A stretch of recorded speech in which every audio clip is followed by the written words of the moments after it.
णमोऽर्हन्ताडं णमो सिद्धाडं णमो आर्याडं णमोऽज्झायाडं णमो लोहे सव्यसाहुडं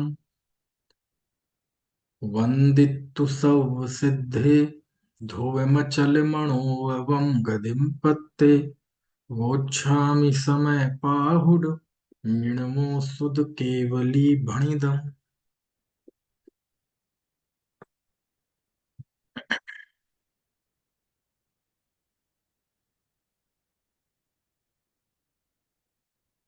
कलिकाल सर्वज्ञ आचार्य कुंद कुंद देव द्वारा रचित ग्रंथादिराज समय सार, जिसके बंद अधिकार पर बात चल रही है। गाथा 282 तक बात हुई थी। यहाँ इस चर्चा में आचार्य ये कह रहे हैं कि आत्मा तो अकारक है, और जो राग और द्वेष कषाय में है वह जीव राग आदि को बांधता है, कर्म को बांधता है। यदि आत्मा बंध का कारण हो तो आत्मा तो हमेशा से ही मौजूद है, फिर तो बंध हमेशा ही होगा। लेकिन जब कर्म का उदय होता है तो जीव राग रूप परिणमन करता है, और राग करता है तो आगामी कर्म का बंध होता है। तो कर्म और रागादि के बीच में संबंध है। आत्मा न कर्म का करता है न रागादि का करता है। यदि आत्मा स्वाभाविक रहे, अपने स्वभाव में रहे, तो वह रागादि का करता नहीं है। नेचुरल रूप से, प्राकृतिक रूप से आत्मा स्वभावतः राग का करता नहीं है। ये बात यहाँ है। अब इसी बात को आचार्य आगे शास्त्रों के और कुछ दृष्टांतों से समझाते हैं। देखो, गाथा 283, 84, 85, पहले 3 गाथाएं पढ़ते हैं। आज पूरा अधिकार करेंगे हम। पढ़ते हैं। अपडिकमणं दुविहम् अपचक अपचक्षाणं तहेव विण्णेयम् एदेणुपदेशेण या अकार गोवण्णितो चेदा अपडिकमणं दुविहम् दब्बे भावे अपचक्षाणंपि एदोणुपदेशेण या अकार गोवण्णितो चेदा जावम् अपडिकमलम् अपचक्षाणं च दव्यभावाणं कुव्वदि आदातावम् कत्तासो होदिना दव्वो। क्या कहते हैं, देखो आचार्य यहाँ जीव के भावों का और परद्रव्य का निमित्त नैमित्तिक संबंध बताते हैं।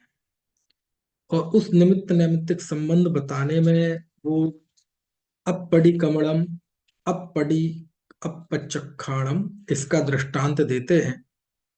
और ये कह रहे हैं, देखो क्या लिखते हैं, अपड़ी कमलम दुबिहम। अप्रतिक्रमण 2 प्रकार का है। अपचक्षाणम तहेव, उसी प्रकार अप्रत्याख्यान भी, विण्णेयम, जानना चाहिए। यानी प्रत्याख्यान और अप्रतिक्रमण को 2 प्रकार का जानना चाहिए। 2 प्रकार का प्रतिक्रमण और 2 प्रकार का अप्रत्याख्यान। ठीक है। एदोणोपदेशेण, इस प्रकार के उपदेश से, चेदा, चेतना, चेतयिता मतलब आत्मा, अकार्य वो बनने दो। इस प्रकार इस उपदेश के द्वारा आत्मा को अकारक वर्णित किया गया है ना। फिर देखो, पहले गाथा का अर्थ देख लेते हैं, फिर समझेंगे इसे। अपड़ी कमलम दुबिहम, अप्रतिक, अब वो दो दो प्रकार कौन से हैं तो बताते हैं। अपडिकमणम दुबिहम। अप्रतिक्रमण दो प्रकार का है। दब्बे भावे, द्रव्य और भाव। ठीक है, यानी द्रव्य प्रतिक्रमण और भाव प्रतिक्रमण। तो ऊपर की लाइन में जो दुबिहम लिखा, दो प्रकार का दुविधम, वो दो प्रकार का कौन सा है? दब्बे भावे, द्रव्य और भाव। तो अप्रतिक्रमण के दो प्रकार हो गए, द्रव्य और भाव। अपचक्षाणम भी, इसी प्रकार अप्रत्याख्यान के भी। तो द्रव्य और भाव अप्रत्याख्यान के भी दो भेद कर लीजिए, द्रव्य अप्रत्याख्यान और भाव अप्रत्याख्यान। एदोपदेशेण या अकार्यको वर्णितो चेता, ऊपर की गाथा की तरह यह पंक्ति है। इस प्रकार इस उपदेश के द्वारा आत्मा को अकर्ता वर्णित किया गया है। जावम, जब तक, अपडिकमणम अपचक्षाणम च दब्ब भावाणम, जब तक द्रव्य भाव अप्रतिक्रमण और अप्रत्याख्यान कुब्बदी आदा आत्मा करता है, ताबम कत्ता सुहोदिड़ा दब्बो, तब तक उस आत्मा को कर्ता समझना चाहिए, कर्ता जानना चाहिए। ठीक है, ड़ा दब्बो जानना चाहिए, सो कत्ता होदी वह कर्ता होता है, ताबम तब तक, आदा आत्मा, कुब्बदी करता है, जाबम जब तक। ये जाबम ताबम जाओ ताओ, ये जब तक और तब तक के लिए शब्द आते हैं, यावत तावत संस्कृत में होता है। तो जाबम जब तक, जब, अपडिकमणम अपचक्षाणम, है ना, और चदब्ब भावाणम, जब तक यह जीव द्रव्य और भाव रूप अप्रतिक्रमण और प्रत्याख्यान आदा करोति, जब तक यह आत्मा करता है, तब तक, है ना, ताबम तब तक, सो वह कत्ता होदी करता होता है, णा दब्बो ऐसा जानना चाहिए। ठीक है, तो पहले गाथाओं के शब्दों का अर्थ तो समझ आए, फिर अपन धीरे धीरे उस पर बढ़ते हैं। फिर से देख लो क्या कहा है तीनों गाथाओं में। अपडिकमणम दुबिहम, अप्रतिक्रमण दो प्रकार का, विण्यम जानना चाहिए, अपचक्षाणम तहेब, उसी प्रकार अप्रत्याख्यान भी, यानी अप्रत्याख्यान को भी दो प्रकार का जानना चाहिए। एदोणोपदेशेणया, इस उपदेश के द्वारा, चेता अकारको वर्णितो, चेतना चेतन को मतलब आत्मा को अकारक वर्णित किया गया है, यानी बताया गया है। अपडिकमणम दुबिहम, अप्रतिक्रमण दो प्रकार का, दब्बे भावे द्रव्य और भाव, अपचक्षाणम भी अप्रत्याख्यान भी, वो भी दो प्रकार का, द्रव्य और भाव। एदोण उपदेशेण, इस उपदेश के द्वारा, चेदा आत्मा, अगारगो वर्णितो, अकारक वर्णित किया गया है। जाबम जब तक, आदा आत्मा, अपडिकमणम अपचक्षाणम, सदब्ब भावाण चदब्ब भावाणम, यानी द्रव्य और भाव ये दोनों आ गए ना, और अपडिकमणम अपचक्षाणम, तो चारों इसको आपस में मल्टीप्लाई कर लो। तो द्रव्य और भाव अप्रतिक्रमण और द्रव्य और भाव अप्रत्याख्यान कुब्बदी करता है, तावम तब तक, सो वह, कत्ता होदी करता होता है, णादब्बो ऐसा जानना चाहिए। अब ये गाथाएं हैं, एक बार इसका हिंदी हरि गीत पढ़ लेते हैं, फिर इन पर थोड़ा समझेंगे। है दुविध अप्रतिक्रमण एवं, दुविध है अत्याग भी, इसलिए जिन देव ने अकारक कहा है आत्मा, अत्याग अप्रतिक्रमण दोनों द्विविध हैं द्रव भाव से, इसलिए जिन देव ने अकारक कहा है आत्मा, द्रव भाव से अत्याग अप्रतिक्रमण होवे जब तलक, तब तलक यह आत्मा करता रहे यह जानना। देखो क्या कहते हैं, पिछली गाथाओं में आचार्य ने कहा था कि राग द्वेष कषाय होने पे जो भाव होते हैं उन रूप से परिणमित होता हुआ आत्मा बंधता है। यानी रागादि रूप परिणमित होता है तो बंधता है ना। बंधता है और वो उदय में आता है तो फिर रागादि रूप परिणमित होता है। और यदि रागादि रूप परिणमित नहीं होता है तो नहीं बनता है। यानी यहाँ आत्मा नहीं बल्कि रागादि परिणामों के साथ, ठीक है, कर्म के बंधन का संबंध है। आत्मा अकर्ता है, ये यहाँ बताना है। उसके लिए और युक्ति देते हैं आचार्य और कहते हैं अपडिकमणम और अपचक्षाणम। अपडिकमण मतलब अप्रतिक्रमण, ठीक है। और अपचक्षाण मतलब अप्रत्याख्यान। ये दो दो प्रकार के हैं, द्रव्य और भाव।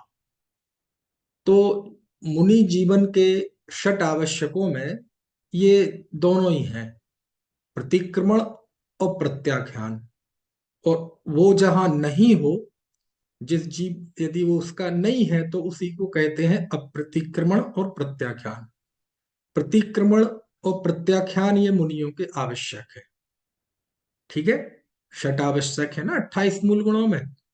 गृहस्थ भी करता है प्रतिक्रमण। और ये नहीं होना, इनके नहीं होने का नाम है अप्रतिक्रमण और अप्रत्याख्यान, ठीक है। प्रतिक्रमण क्या है? पूर्व में किए गए पापों का शुद्धिकरण करना, परिमार्जन करना। भूतकाल में यदि हमने कोई पाप किए हो तो हम बोलते हैं ना मिच्छा में दुक्कडम, वो सभी मेरे पाप मिथ्या हो, दुष्कृत हो, है ना।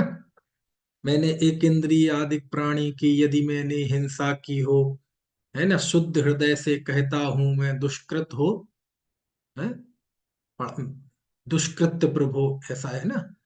तो वो सब प्रतिक्रमण ही है कि पूर्व में जो हमने एक इंद्रिय, दो इंद्रिय, तीन इंद्रिय, चार इंद्रिय, पांच इंद्रिय जीवों की, और है ना, हिंसा की हो मन से, वचन से, काय से, कृत से, कारित से, अनुमोदना से, समरम समारंभ आरंभ से, है ना। ये तो हिंसा के लिए की बात हो गई। ऐसी पांचों पापों का, क्रोध मान माया लोभ का, यानी सबका। तो कोई भी पाप किया हो हमने पहले तो उसका शुद्धिकरण करना वर्तमान में, तो उसे कहते हैं प्रतिक्रमण। क्या बोलते हैं? प्रतिक्रमण। और भविष्य में मैं ऐसे पाप नहीं करूंगा, भविष्य आगामी काल में होने वाले दोषों को नहीं करने का संकल्प, इसे कहते हैं प्रत्याख्यान। तो प्रतिक्रमण का संबंध किए गए पापों से है और प्रत्याख्यान का संबंध आगामी पापों से है। लेकिन ये दोनों होते कब से है, कब है? वर्तमान। वर्तमान में पूर्व के किए गए पापों का परिमार्जन, इसे कहते हैं प्रतिक्रमण।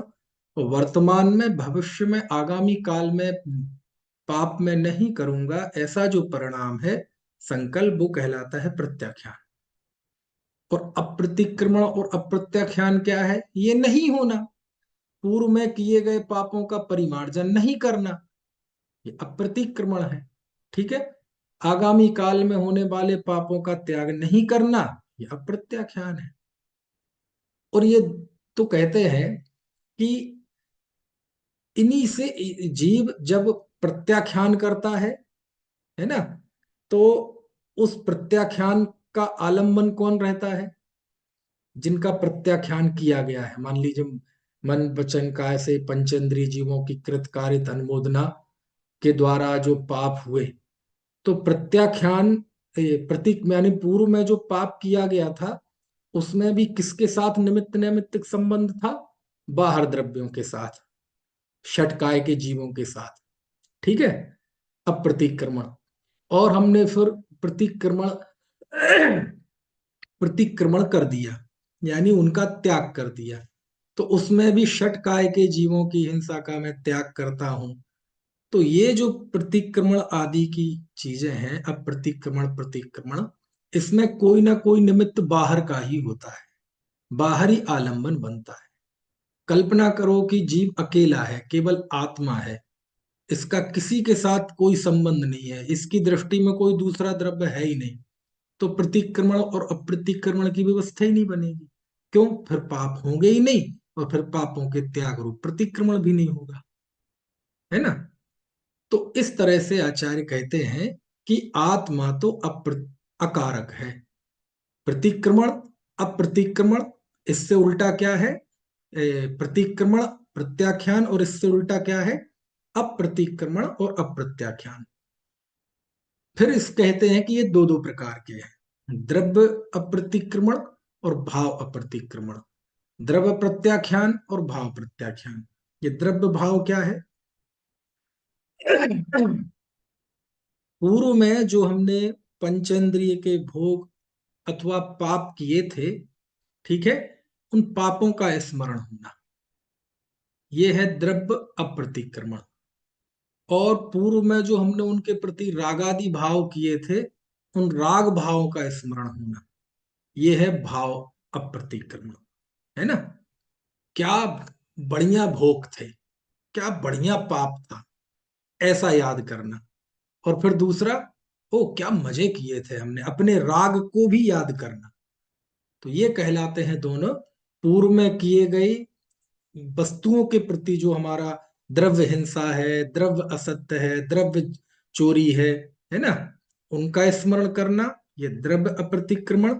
और उसमें जो हमारा परिणाम रंजायमान हुआ था, क्या मस्त लाइफ थी हमारी, तो अपने उस मस्ती के राग के परिणाम को याद किया ना, तो ये हुआ भाव अप्रतिक्रमण। ठीक है? तो द्रव्य अर्ति अप्रतिक्रमण और भाव अप्रतिक्रमण में कौन सा संबंध है? निमित्त नैमित्तिक संबंध है। ऐसे ही अप्रत्याख्यान, है ना, भविष्य में जो षट काय के जीव अथवा पंचेंद्रिय के विषय संबंधी राग है, भविष्य में मुझे ये मिलेगा, ये मिलेगा। भविष्य काल संबंधी जो वस्तुएं हैं, उनका उनकी कल्पना करना, बोध है द्रव्य अप्रत्याख्यान। और जब वो मेरे पास होंगी तो मैं क्या सुखी हो जाऊंगा, क्या आनंद में रहूंगा, तो उस समय के अपने राग परिणाम की कल्पना करना, तो वो क्या है? भाव अप्रतिक्रमण। समझ में आया? तो इस तरह द्रव्य अप्रतिक्रमण और भाव अप्रतिक्रमण, इनमें आपस में संबंध है, आत्मा अकर्ता है। ये बात आचार्य को यहां बतानी है, इसलिए आचार्य ने अप्रतिक्रमण और अप्रत्याख्यान का स्मरण किया। ठीक है? तो ईमानदारी से बताना, समझ में आया कि नहीं आया? कुछ कुछ समझ में आया, थोड़ा थोड़ा आया। फिर से दोहरा देते हैं, ज्यादा नहीं लंबाऊंगा, है ना, क्योंकि बात कई गाथाओं से ये ही चल रही है, आत्मा अकर्ता है। और जो भी दिखाई देते हैं राग द्वेष आदि, ये पर के संबंध से दिखाई देते हैं। वो बात भी हम कर चुके हैं कि चूंकि दूसरी जगह ये बात व्यवहार से कही जाती है कि जीव का परिणामों का कर्ता परद्रव्य है अथवा कर्म है, लेकिन यहाँ इस बात को निश्चय से कहा जा रहा है। क्यों कहा जा रहा है? क्योंकि यहाँ आचार्य को भगवान आत्मा का अकर्तृत्व बताना है, आत्मा की शुद्धता का, आत्मा के अकर्तापने को स्थापित करना है। इसलिए वही कथन अन्यत्र व्यवहार का है और यहाँ निश्चय का है, क्योंकि यहाँ आत्मा के कर्तापन का निषेध कर रहा है कि आत्मा करता है, ऐसा नहीं है। तो कौन करता है? बोले पर द्रव्य के संयोग के साथ इसके कार्य होते हैं, आत्मा करता नहीं है। तो देखो यही है, एक ही कथन कैसे निश्चय का होता है और कैसे व्यवहार का होता है।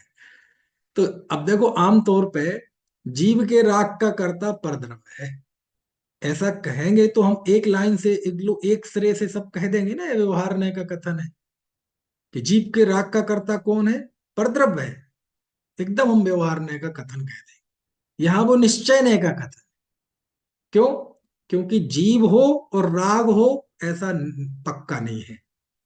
लेकिन कर्म का उदय होगा और राग होगा, तो राग और कर्म के उदय का संबंध है। जब जब राग होगा तो कर्म का बंधन होगा, जब भी कर्म का उदय होगा, है ना, तो राग होगा, तो उनका आपस में अन्वय व्यतिरेक जरूर होगा। समझ में आया?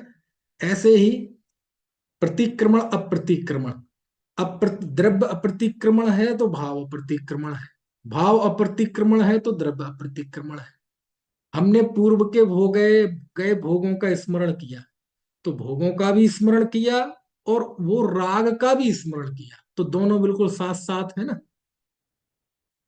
ऐसे ही भविष्य के किए गए पापों का की कल्पना की, तो पंचेंद्रिय के विषय, षटकाय के जीव, वो द्रव्य अप्रत्याख्यान, और उस संबंधी राग को हमने संजोया, ये भाव अप्रत्याख्यान। तो इन दोनों का आपस में निमित्त नैमित्तिक संबंध है। आत्मा के लक्ष्य से ना प्रतिक्रमण होता है ना अप्रतिक्रमण होता है। क्या कहा? समझना भैया। आत्मा के लक्ष्य से ना प्रतिक्रमण होता है ना अप्रतिक्रमण होता है। आत्मा के लक्ष्य से तो परिणाम निर्मल होता है ना। उसमें ना प्रतिक्रमण का विकल्प होता है ना अप्रतिक्रमण का विकल्प होता है। अप्रतिक्रमण पाप रूप दशा है, प्रतिक्रमण शुभ परिणाम रूप दशा है। जीवों को मारना, ये मारने का भाव त्याग नहीं करना, ये अप्रतिक्रमण है। और मेरे किए गए पाप मिथ्या हो, ये प्रतिक्रमण है। और ये दोनों ही काम आत्मा के लक्ष्य से नहीं होते। क्यों नहीं होते? क्योंकि आत्मा में क्या प्रतिक्रमण करे, क्या प्रतिक्रमण करे? आत्मा में दोष है ही नहीं, तो उसका परिहार क्या करे? समझ में आया ना। तो इस तरह से बस ये बात इन गाथाओं में है। ठीक है। और जब तक जीव द्रव्य अप्रतिक्रमण और भाव अप्रतिक्रमण, द्रव्य प्रत्याख्यान और भाव अप्रत्याख्यान दोनों को करता है, तब तक वह जीव करता होता है, यानी रागादि भावों का करता होता है और कर्मों को बांधता है। और यदि जीव ज्ञाता दृष्टा स्वभाव में रहे, समझ में आया, तो फिर वह कर्मों को बांधता नहीं है। बस ये इन गाथाओं में बात है। ठीक है। अब देखो आगे की दो गाथाएं और हैं। ये दो गाथाएं तो समझ में आ जाए। आगे की दो गाथाएं और थोड़ी सी, मतलब संदर्भ प्रसंग बिठालना कभी कभार कठिन हो जाता है। कैसे हो जाता है, तो जरा देखते हैं आगे की दो गाथाएं। गाथा 286, गाथा 287, है ना। देखो,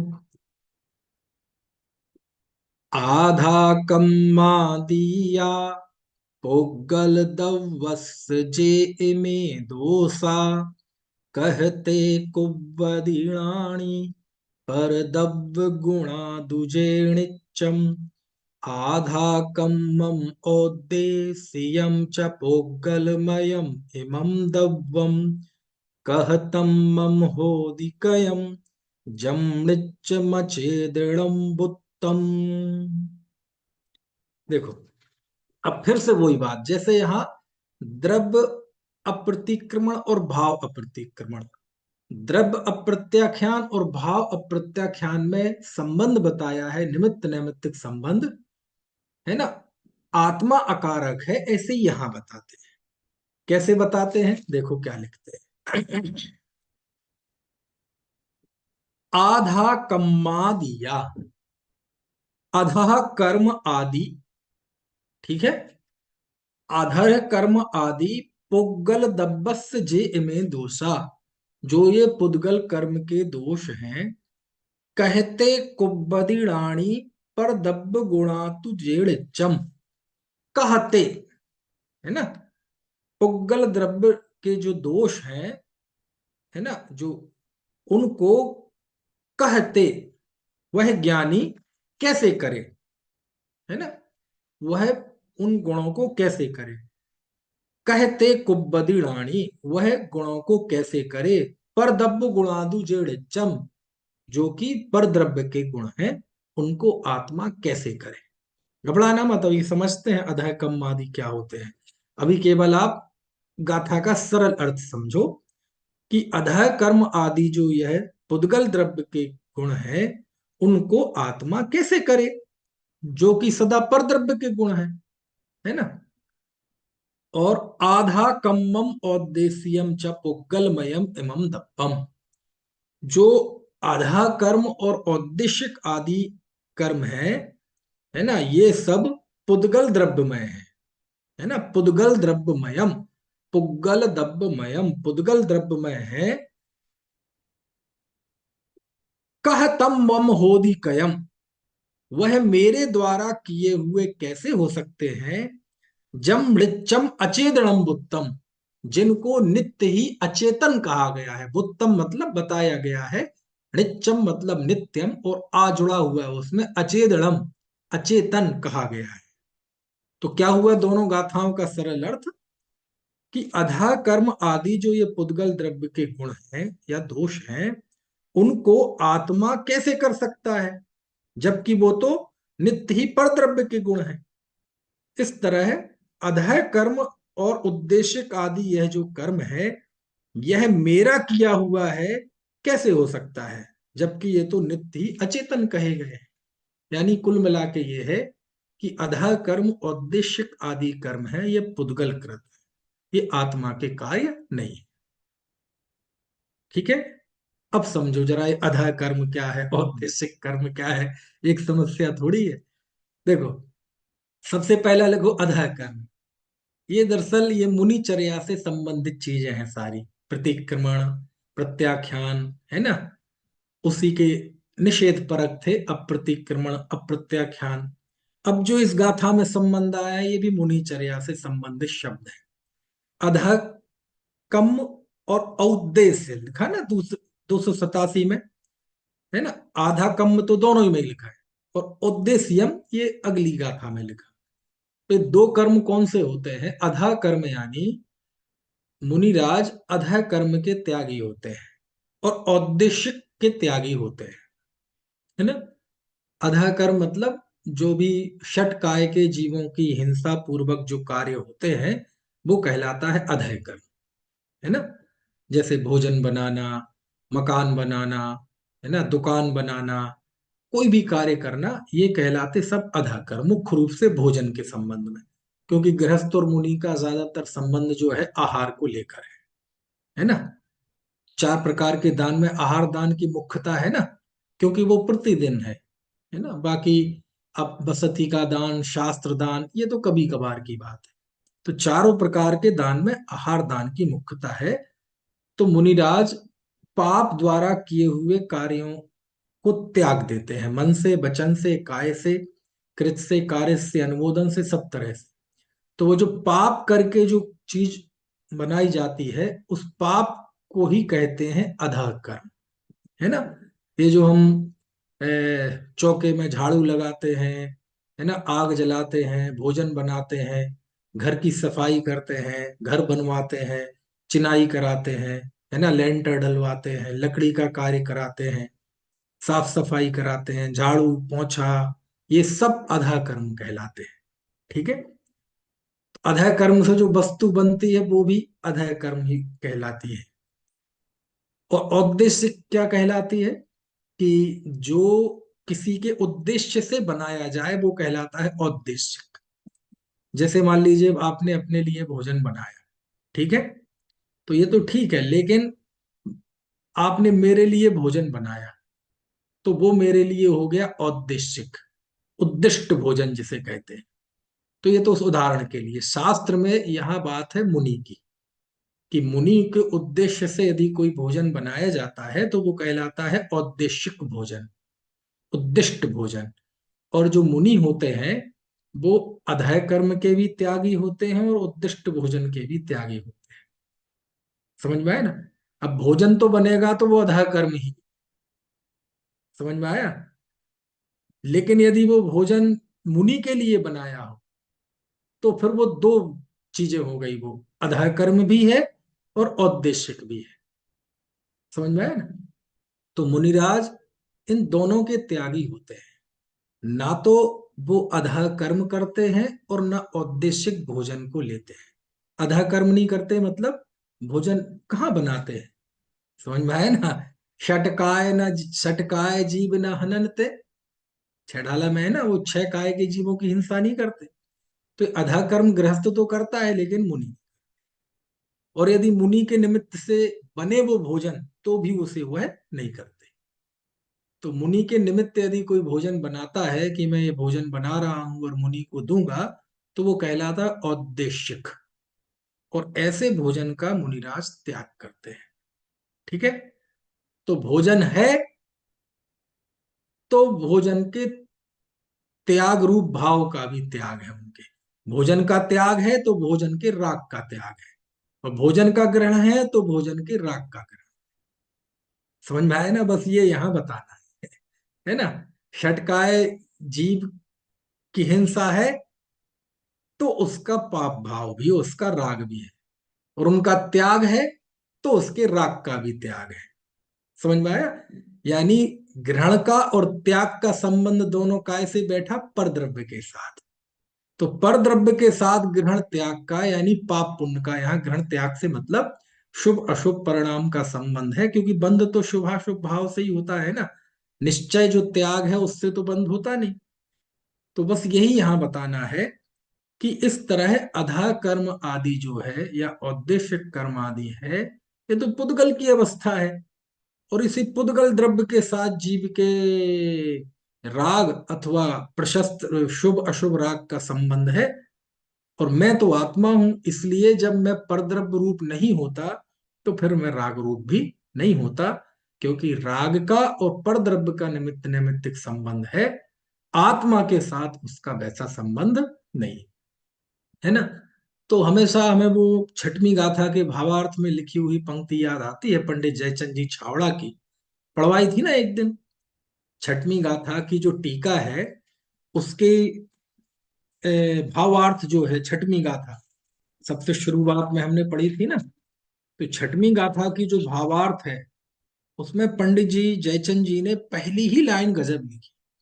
शुरुआत में जब मैं पढ़ता था, मतलब 20 साल पहले, तो पढ़ तो लेता था लेकिन उसकी बात की गहराई में नहीं जा पाता था।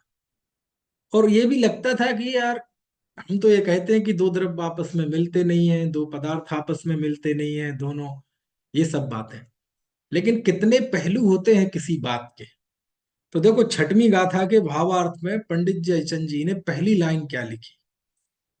यद्यपि छठवीं गाथा से वास्तव में समय सार शुरू हो रहा है, क्योंकि पांचवी गाथा में तो आचार्य ने संकल्प ही बताया है कि मैं उस एकत्व भक्त आत्मा को निज वैभव से दिखाऊंगा।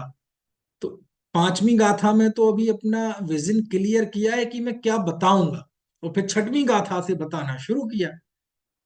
समझ में आया? यानी समय सार का प्रतिपादन, प्रतिपाद्य बिंदु है वो तो छठवीं गाथा से शुरू हुआ, जहां उन्होंने कहा आत्मा अप्रमत्त नहीं प्रमत्त नहीं, है ना, वह तो ज्ञायक रूप से ज्ञात होता हुआ शुद्ध है।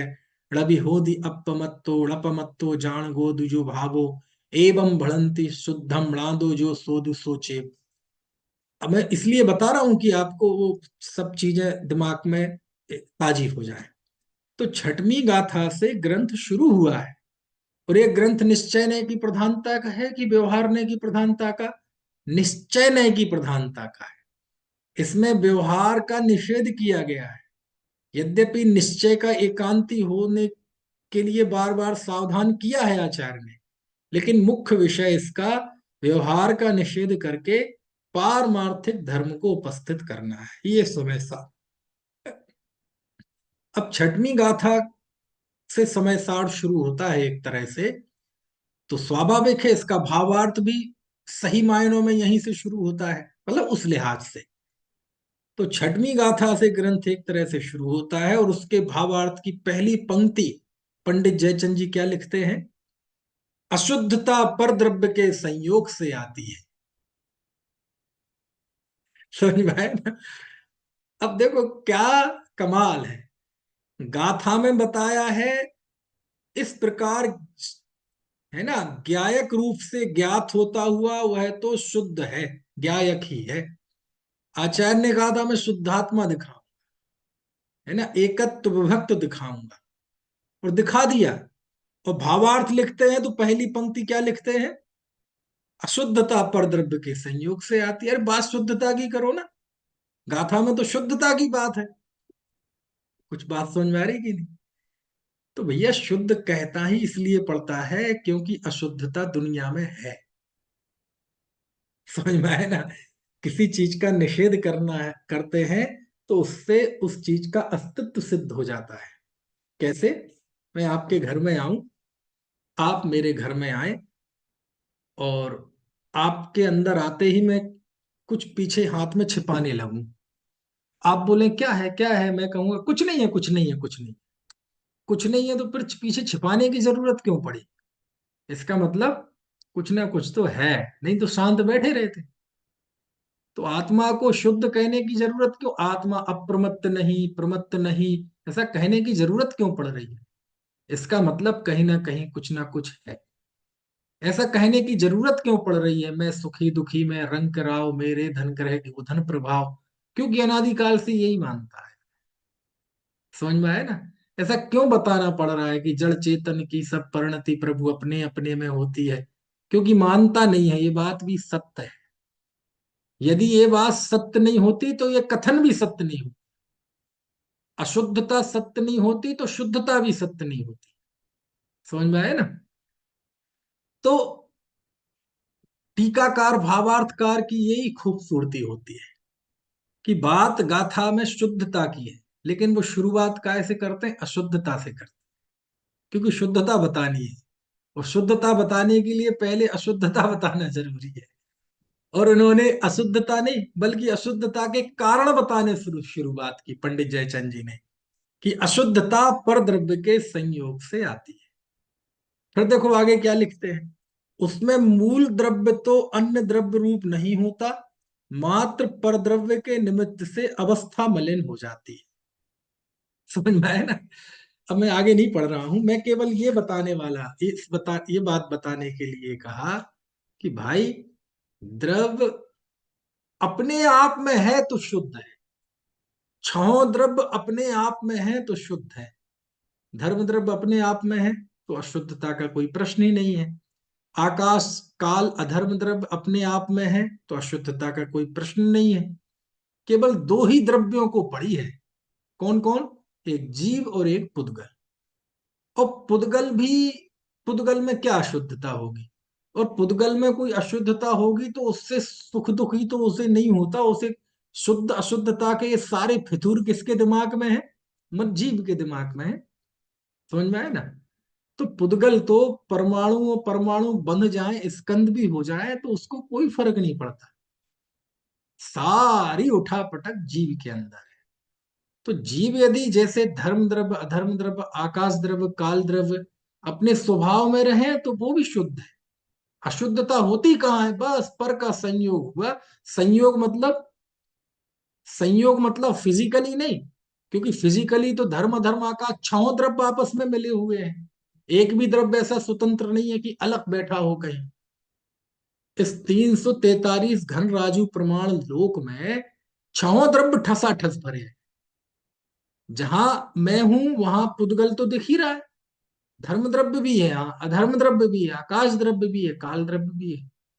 तो वो एक क्षेत्रावगाय संबंध होते हुए भी वो स्वभाव में है। समझ में आया ना? हमारा भी एक क्षेत्रावगाय संबंध है, लेकिन हम स्वभाव में नहीं रह पाते। हम जुड़ जाते हैं दूसरे से। काय के द्वारा? परिणाम के द्वारा। काय के द्वारा? परिणाम के द्वारा। भाई परिणाम का जुड़ाव ही तो सब कुछ है, बगल में पड़ोसी रहता है, परिणाम नहीं जुड़ा है तो कोई मतलब नहीं।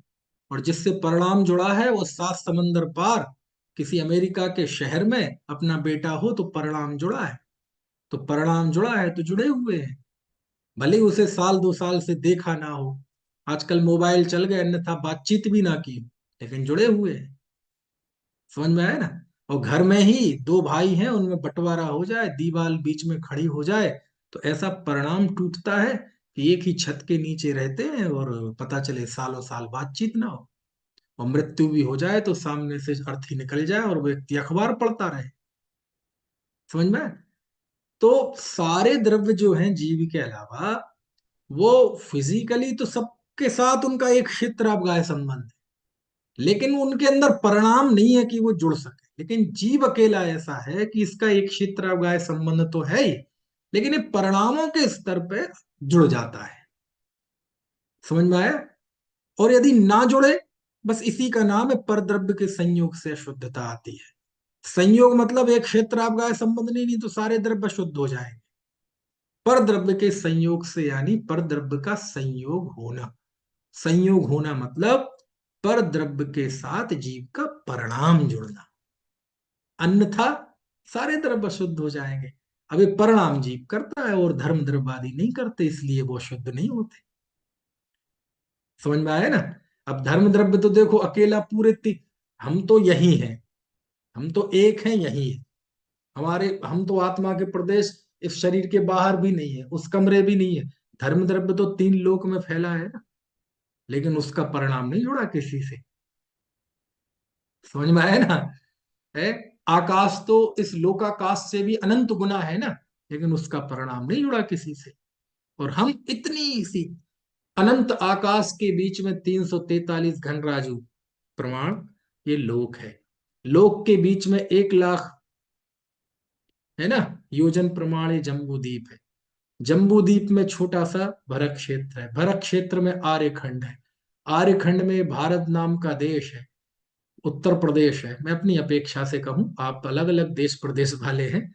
है, ये मेरठ है, मेरठ में ये पल्लवपुरम फेज 1 है, इसमें मेरा विजेता अपार्टमेंट है। और ये 1B है ना, है, और उसमें इस कमरे में और इस कुर्सी पे बैठा हूं।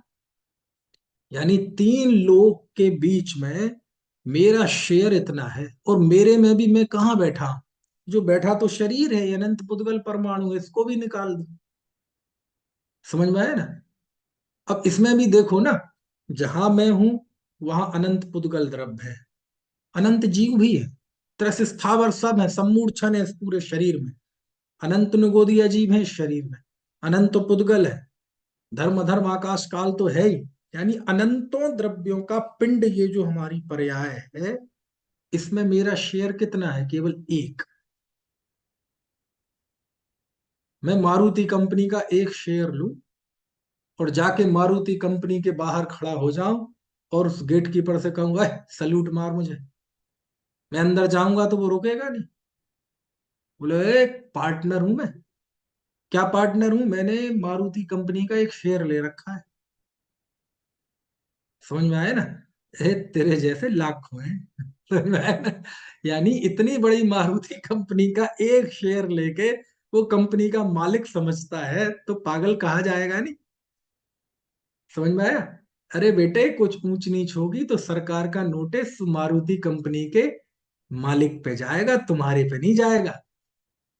समझ में आया ना? है? तो ऐसे ही इस इतनी अनंत द्रव्य है यहाँ, इसमें केवल एक द्रव्य में हूं, है ना? तो फिर शुद्ध क्यों नहीं है? फिजिकली तो वो शुद्ध है, लेकिन परिणाम तो नहीं, परिणाम तो दूसरे से जुड़ा है ना, बस इसी का नाम है संयोग करना। और ये संयोग होगा तो अशुद्धता आएगी।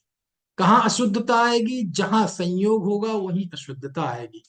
संयोग कहाँ हुआ है? परिणामों में संयोग हुआ है, तो परिणामों में अशुद्धता आएगी। तो द्रव्य शुद्ध हो अशुद्ध होगा क्या? नहीं, द्रव्य अशुद्ध नहीं हो, द्रव्य तो शुद्ध रहेगा। बस ये बात यहाँ कहनी है। समझ में आया ना कि भगवान आत्मा अकारक है, वह शुद्ध है, उसकी शुद्धता का संरक्षण संवर्धन आचार्य यहाँ करते हैं। क्योंकि आज कहते हैं ना सब लोग कि हमें पुरानी संस्कृति सभ्यता और अपनी संपदा को बचा के रखना चाहिए, उसका संरक्षण करना चाहिए। कहते बाहर की जिन जिन संपदाओं का संरक्षण आप करना चाहते हैं, ये संपदाएं ना अनादिकाल से थी ना अनंत काल तक रहेंगी, कितनी संरक्षण कर ली। एक चीज ऐसी है जो अनादि से है, आज तक है, और अनंत काल तक रहेगी, हालांकि उसकी संरक्षण करने की जरूरत नहीं है, वो अपने आप में स्वयं संरक्षित है। लेकिन दुख तो हमारे परिणाम को है ना। नहीं आई बात समझ में? परिणाम को उसकी उस संपदा का पता नहीं है, इसलिए आचार्य कहते उसका संरक्षण करना। तब वो कहते हैं कि देखो अधा कर्म आदि है बाहर के पाप, तो उसका परिणाम है, और उनका त्याग कर दिया तो उस परिणाम का भी त्याग कर दिया। तो राग द्वेष, अथवा प्रशस्त राग अप्रशस्त राग, अथवा ग्रहण करने का भाव त्याग करने का भाव, दोनों का निमित्त नैमित्तिक संबंध पर द्रव्य के साथ है, आत्मा के साथ नहीं है। आत्मा तो नित्य चेतन है। तो आत्मा अपने परिणाम को भी नहीं, मतलब राग द्वेष आदि को भी नहीं करता, और ये अधः कर्म और औद्देशिक क्रिया तो पुद्गल द्रव्य का गुण है, वह इसको भी नहीं करता। इस तरह आत्मा तो अकारक ही है, इनको तो नित्य अचेतन कहा गया है। और मैं नित्य चेतन हूं। अब ये देखो, इसमें कहा गया 287, कह तम कह तम मम होदि कयम, वो मेरे किए हुए कैसे हो सकते हैं, जम जिनको नित्यम नित्य अचेतनम बुद्धम अचेतन कहा गया है। तो अब इसका उल्टा ये भी लगा लो कि वह मेरे किए हुए कैसे हो सकते हैं, क्योंकि वो तो अचेतन है। तो इसका दूसरा क्या निकला कि भैया मैं चेतन हूं। भाई वो अचेतन है, ये किस दम पे कहा जा रहा है? अपने चेतनत्व की अनुभूति है तो वो अचेतन है, क्योंकि अचेतन तो निषेध परक शब्द है ना। अचेतन, जो चेतन नहीं है वो अचेतन। तो प्रश्न, चेतन कौन है? मैं चेतन। बात समझ में आई कि नहीं? जिसका निषेध किया जाता है उसमें बहुत बढ़िया विधि छुपी हुई रहती है। नास्ति के बीच में अस्थि को देखना पड़ता है। समझ में आया ना? रागादि परिणाम अशुद्ध है, तो शुद्ध कौन है? मैं शुद्ध हूं। अधा कर्म आदि अचेतन है, अचेतन। तो चेतन कौन है? जिसे किसे कहते हैं चेतन? बोले जो जिसमें ज्ञान दर्शन हो वो चेतन है, जिसमें मतलब वो कोई छत पे बैठा है, वो कोई बाजार में खड़ा है, चेतन। मैं चेतन। कुछ बात समझ में आ रही ना? अजीब। बोले कुर्ते, ये सब टेबल कुर्सी ये सब क्या है? अजीब। देखो तुमने अजीब तो कह दिया, लेकिन अजीब ये जीव नहीं है, तो फिर जीव कौन है? मैं जीव। समझ में आया ना? ये जीव और ये अजीब, ऐसा भेद विज्ञान नहीं। समझ में आया ना? ये शरीर, ये रुपए पैसे मकान चेतन, और ये जो व्यक्ति खड़ा है ये अचेतन, और ये जो व्यक्ति खड़ा है ये चेतन। ऐसा भेद विज्ञान नहीं। फोटो में एक व्यक्ति खड़ा है, उसके पीछे उसकी गाड़ी है, और हमने क्या किया, एक गाड़ी, बोले ये क्या है? अचेतन। और ये जो आदमी खड़ा है ये क्या है? चेतन। ये चेतन अचेतन का भेद विज्ञान नहीं है। फोटो में तो दोनों ही अचेतन है, लेकिन असल में भी एक गाड़ी खड़ी है, उसके बगल में उसका मालिक खड़ा है, तो बोले इसमें कौन है? बोले ये गाड़ी अचेतन है, और ये इंसान खड़ा है ये चेतन है। ये भेद विज्ञान नहीं, ये तो परद्रव्य में ही भेद विज्ञान हो गया कि ये चेतन है अचेतन है। नहीं आई बात समझ में? अध्यात्म के की चर्चा में एक पार्टी सबसे पहले मैं होना चाहिए। एक पार्टी कौन? मैं। और दूसरी पार्टी कोई और होगी, उसे हम अचेतन कहें, अनात्मा कहें, अजीव कहें, पर कहें, गे कहें, कुछ भी होगा, लेकिन उसमें एक पार्टी मैं होऊंगा। नहीं, बाकी तो भेद विज्ञान सबको ही है। समझ में आया ना? सबको पता है कि ये मेरा घर है, ये उनका घर है, ये मेरे पैसे हैं, उनके पैसे हैं, मेरा मोबाइल है, उनका मोबाइल है, ये मेरा बेटा है, उनका बेटा है, ये मेरी पत्नी है, इनका पत्नी है। ये भेद विज्ञान तो अनादिकाल से सबको ही है परद्रव्यों के बीच में। और ये भेद विज्ञान भी है कि ये जिंदा है, ये मरा हुआ है, ये जड़ है। ये नहीं, ये अचेतन है। तो इस अचेतन में स्वीकृति किस बात की होनी चाहिए? मैं चेतन हूं। नहीं आई बात समझ में? समय सार में कोई भी चर्चा हो, एक पार्टी मैं हूं। लिखा ना, कहतम मम होदि कयम चे, ये अधा कर्म उद्देश्य जो कि पुद्गल द्रव्य है, ये मेरे किए हुए कैसे हो सकते हैं? क्यों? क्योंकि इन्हें तो अचेतन कहा गया है। नित्यम, नित्य अचेतनम, अचेतन बुत्तम कहे गए हैं। तो ये अचेतन है, तो प्रश्न चेतन कौन है? बोले मैं चेतन। कुछ बात समझ में आ रही ना? यानी मैंने बताया था ना, समय सार की कोई भी गाथा पढ़े, कोई भी प्रकरण पढ़े, आचार्य कुंद कुंद देव की उस पांचवी गाथा को कभी नहीं भूलना चाहिए, जिसमें उन्होंने क्या कहा है, मैं उस एकत्व भक्त आत्मा को दिखाऊंगा। कहीं से पकड़ो, कहीं से भी खाओ, चाहे चम्मच से खाओ, चाहे कांटे से लगाकर खाओ, चाहे हाथ से खाओ, चाहे मुंह ले जाकर खाओ, चाहे कटोरी उठा के खाओ, ग्रास मुंह में जाना चाहिए। चाहे कर्ता कर्म अधिकार हो, चाहे कोई किसी को मारता बचाता नहीं है ये चर्चा हो, चाहे ये चर्चा हो, अंत में पहुंचना क्या है? मैं चेतन। समझ में आया ना? देखो आचार्य ने वहीं पहुंचाया है।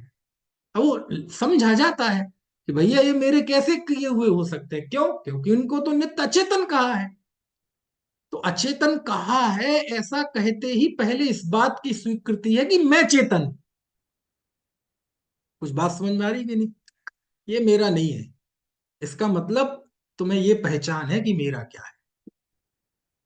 कुछ बात समझ में आ रही कि नहीं है? किसी बच्चे की माँ खो गई मेले में। अब मेले में खो गई तो अब उसे खड़ा कर दिया चौराहे पे, कहा ये तुम्हारी माँ है? बोले ना, ये मेरी माँ नहीं है। ये मेरी माँ नहीं है, ये कब कह सकता है वो? ये तब कह सकता है जब उसे पता है कि मेरी माँ कौन सी। बात समझ में आ रही कि नहीं? निषेध में विधि है, अस्वीकृति में स्वीकृति है, इंकार में, है ना, इकरार है। ये नहीं है मेरी माँ, ये नहीं है, इसका मतलब इसे मेरी माँ क्या है ये पता है। समझ में आया? वो कहानी आती है ना कि वो रत्न दे के चला गया, पूछा ये रत्न तुम्हारे हैं? नहीं, ये रत्न मेरे नहीं है। किसकी कथा आती है? अश्वघोष की। मुझे ऐसी कथा ध्यान आ रही, मेरी मम्मी सुनाया करती थी कि वो रत्न दे के चला गया, लौट के आया, उसने कहा ये इसने तो मेरे रत्न लिए नहीं। तो राजा के पास पहुंचा, तो उसने असली रत्न नकली सब मिला दिए। बोले बताओ इसमें कौन से रत्न तुम्हारे हैं? तो उसने अपने छांट लिए। समझ में आया ना? पहले तो उसने और दूसरे बोले ये मेरे नहीं है, बढ़िया रत्न दिखाए, ये मेरे नहीं है। ये मेरे नहीं है, ये तब कह सकते हो जब मेरेपन की पहचान। मेरा क्या है?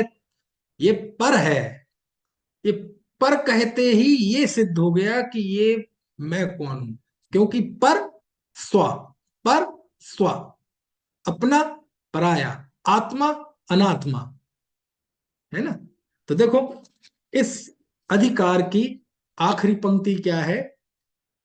कहम तम मेदि होदि कयम जम मृच्चम अजेदड़म बुत्तम। ये अधा कर्म औद्देशिक कर्म जो कि पुद्गल हैं, ये मेरे किए हुए कैसे हो सकते हैं? क्यों? ऐसा सुनना ध्यान से। यहां क्या कहा? ये मेरे हुए कैसे कहे, ये मेरे किए हुए कैसे हो सकते हैं, क्योंकि इन्हें तो अचेतन कहा गया है। इसको जरा लहजा बदल दो, इसे, ये मेरे किए हुए कैसे हो सकते हैं, मैं तो चेतन हूं। नहीं समझे आप? समझ में आई बात कि नहीं? आचार्य क्या कह रहे हैं? कहतम मम होदि कयम जम मृच्चम अचेदनम बुच्चम। अरे ये मेरे किए हुए कैसे हो सकते हैं? इन्हें तो पुद्गल का कहा गया, नित्य अचेतन कहा गया है। तो ये तो हो गए अचेतन, नास्ति। इसको अस्थि में पलटेंगे तो कैसे पलटेंगे? अरे ये मेरे किए हुए कैसे हो सकते हैं, क्योंकि मैं तो चेतन हूं। अब बात समझ में आई कि नहीं? तो इस तरह से इस अधिकार का अंत हमें इस अस्थि के साथ करना चाहिए कि मैं तो चेतन। मैं ना अधा कर्म का करता हूं, ना औद्देशिक का करता हूं, है ना? मैं किसका करता हूं? मैं इनका करता नहीं हूं, ना राग का करता हूं। मैं सदा काल ज्ञाता हूं। यही बताने का आचार्य ने उद्देश्य रखा था। क्योंकि मैं बार बार कहता हूं, एक ग्रंथ का उद्देश्य होता है, एक प्रकरण का उद्देश्य होता है, एक वाक्य का उद्देश्य होता है।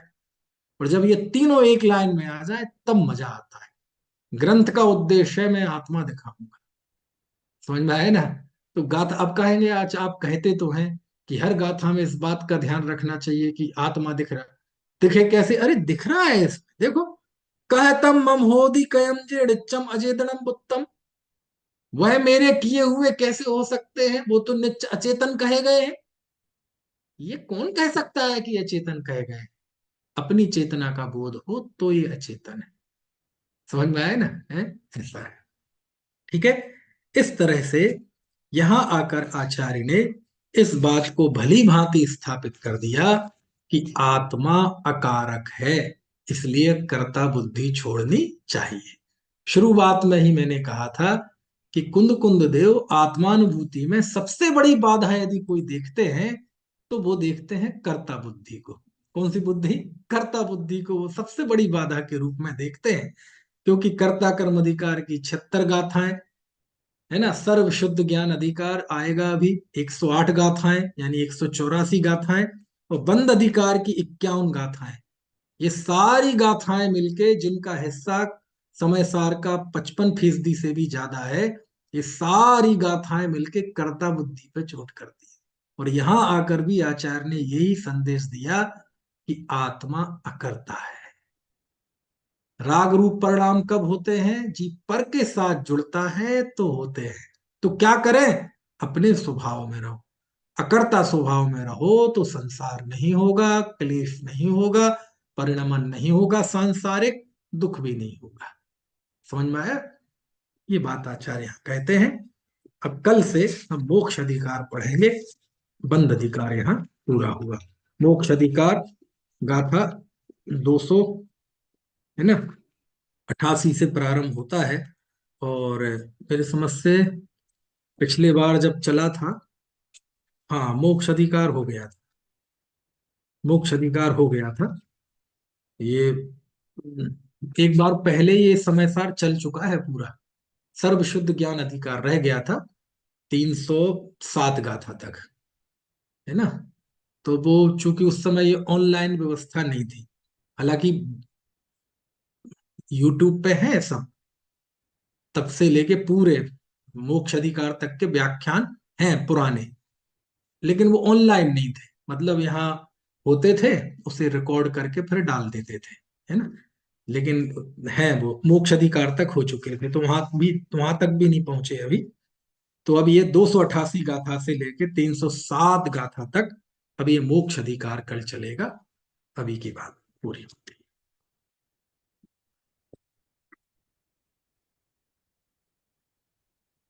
अनंत